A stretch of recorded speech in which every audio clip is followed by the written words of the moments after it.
Friends, Pahalgam దాడి తరువాత మన ఆడపడుచుల పసుపు కుంకుమలు చెరిపేసిన ఉగ్రవాదులపై ఎక్కుపెట్టిన బాణమే ఆపరేషన్ సింధూర్. ఈరోజు వార్ అప్డేట్ చూస్తే మనందరికీ అర్థమవుతున్నది ఒకటే: పాకిస్తాన్ ఆల్రెడీ నాశనం అయిపోయింది. టెర్రరిజం నమ్ముకున్న పాక్ వారి ప్రజలను వాళ్ళ టెర్రరిజానికి బలి చేస్తున్నాయి. భారత్పై పాకిస్తాన్ ఎప్పుడూ దుష్ప్రచారం మాత్రమే చేసింది. అక్కడ ఆర్మీ ప్రభుత్వం ఏ రోజు ప్రజల అభివృద్ధి కోరుకోలేదు. ఫలితం ఇప్పుడు పాక్ భయంకరమైన కండిషన్స్లోకి వెళ్ళిపోయింది. మన ఆర్మీ, వాయు, నేవీ దళాలు ఒక్కసారిగా పాకిస్తాన్ మీద విరుచుకుపడ్డాయి. పాక్ను చీల్చి చెండాడుతున్నాయి. కరాచీ మొత్తం నాశనం అయిపోయింది. అది పాక్ కోలుకోలేని తీవ్రమైన దెబ్బ. ఇంకా మంచి వార్త ఏమిటంటే, మనం చేసిన ఈ దాడుల్లో most wanted terrorist Dawood Ibrahim మన ఛానల్కు చిక్కాడని, అదే నిజమైతే వాడిని భారత్కు తెచ్చి పబ్లిక్గా ఉరి తీయాలి. ఇప్పుడు ఒక పాకిస్తాన్కే కాదు, యావత్ ప్రపంచానికి మొత్తం అర్థమైంది మన రక్షణ వ్యవస్థ ఎంత బలమైందో, ఎంత పటిష్టమైందో.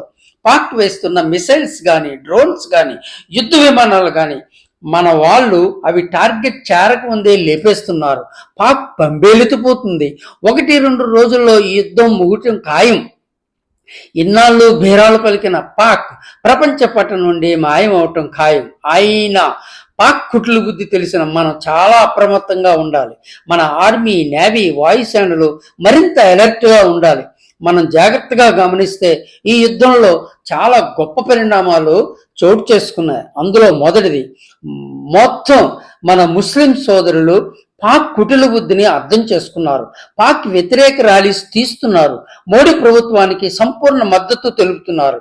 ముందుగా మనందరం భారతీయులమని, ఆ తరువాతే మతాలు అని మొత్తం ప్రపంచానికే వాళ్ళు తెలియజెబుతున్నారు. రెండవది, అన్ని రాజకీయ పార్టీలు ఇంక్లూడింగ్ కాంగ్రెస్ మోడీకి సంపూర్ణ మద్దతు ఇస్తున్నాయి. మూడవది, ఇంటర్నేషనల్ కమ్యూనిటీలో భారత్కు మద్దతు పెరిగింది. అగ్రదేశాలు రష్యా, అమెరికా మనతోనే ఉన్నాయి. ఇలా ఎన్నో విజయాలు.